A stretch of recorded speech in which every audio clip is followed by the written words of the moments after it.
안녕하세요, TJ입니다. 오늘은 컨설팅을 하다가 자주 받는 질문 중에 하나를 가져왔습니다. 한 친구가 이런 상황이에요. 수능 보고 입학한 학교를 2년 다니다가 편입을 했어요. 요즘 편입 진짜 많이 하시죠? 지금은 편입한 학교에서 취업 준비를 열심히 하고 있는데 서류에서 계속 불합격이 나오니까 이런 생각이 드는 거예요. 혹시 편입이 문제가 되는 건 아닐까? 그래서 내가 불합격을 하는 건 아닐까?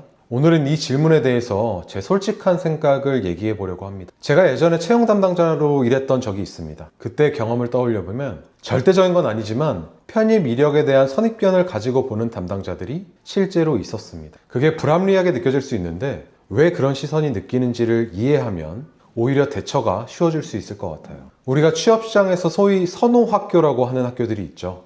서울대, 연세대, 고려대 같은 학교들이 있을 거예요. 이 학교들을 높게 보는 이유가 뭘까요? 물론 수업의 수준도 있고 그들이 갖고 있는 네트워크도 있고 여러 가지가 있을 수 있겠죠. 근데 채용 담당자 입장에서 솔직하게 말하면 그 학생이 고등학교 때 얼마나 성실하게 공부에 집중했냐를 간접적으로 보는 지표이기도 합니다. 그러니까 학벌 자체가 목적이 아니라 그 학벌이 가지고 있는 성실함이라고 하는 키워드를 보는 거거든요. 그럼 편입은요? 편입도 분명히 공부 열심히 한 거잖아요. 영어 공부도 열심히 했을 거고 그리고 2년 동안 학점도 굉장히 높은 점수를 받기 위해서 노력을 했을 겁니다. 근데 채용 담당자 시각에서는 고등학교 때 집중도라는 기준이 편입으로 바뀌는 건 아니기 때문에 그 부분에서 다르게 보는 시선이 생기는 겁니다. 우리도 편입 준비하면서 엄청 열심히 공부했는데요. 맞아요. 너무 잘 알고 있고 너무 맞는 말입니다. 근데 그걸 채용 담당자들한테 설득하려고 에너지를 쓰는 건 솔직히 효율이 좋지 않아요. 그 에너지를 다른 데 쓰는 게 훨씬 나을 수 있습니다.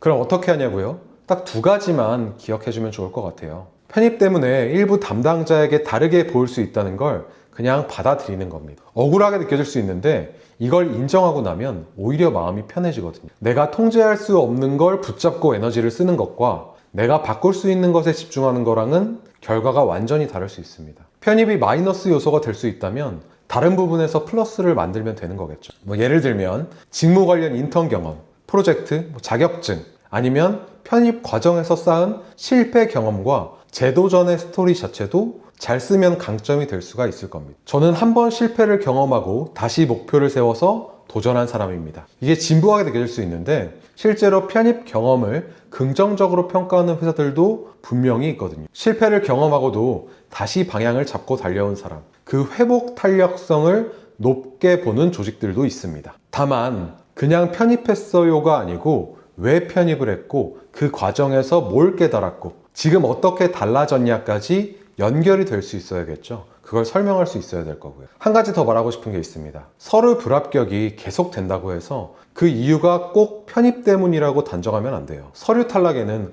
훨씬 더 많은 이유들이 있거든요. 자기소개서 내용이 직무랑 연결이 안 됐다거나 지원하는 기업과 직무가 나랑 매칭이 안 됐다거나 스펙 구성 자체에 공백이 있다거나 편입을 핑계로 삼기 시작하면 정작 고쳐야 할 부분을 못 보게 됩니다. 내 자기소개서가 지금 어떻게 쓰여 있는지, 내가 지원하는 직무에 맞는 경험을 갖추고 있는지 이것부터 보는 게 순서라는 겁니다. 편입 때문에 걱정하고 있는 분들에게 오늘 드리고 싶은 말씀은 이겁니다. 현실을 외면하지 말되 현실에 짓눌리지도 마세요. 편입이 일부 채용 담당자에게 다르게 보일 수 있다. 그건 인정해야 되는 부분입니다. 근데 그게 취업 자체를 막는 건 절대 아니라는 겁니다. 인정할 건 인정하고 그 빈자리를 내가 쌓은 경험으로 채우시면 됩니다. 그리고 편입이라는 경험 자체를 나만의 스토리로 구성할 수 있으면 오히려 플러스 알파가 될 수도 있겠죠. 불공평하다는 그런 감정에서 빠져나와서 내가 바꿀 수 있는 것에 집중하는 사람이 결국은 합격하더라고요. 오늘도 영상 봐주셔서 감사합니다.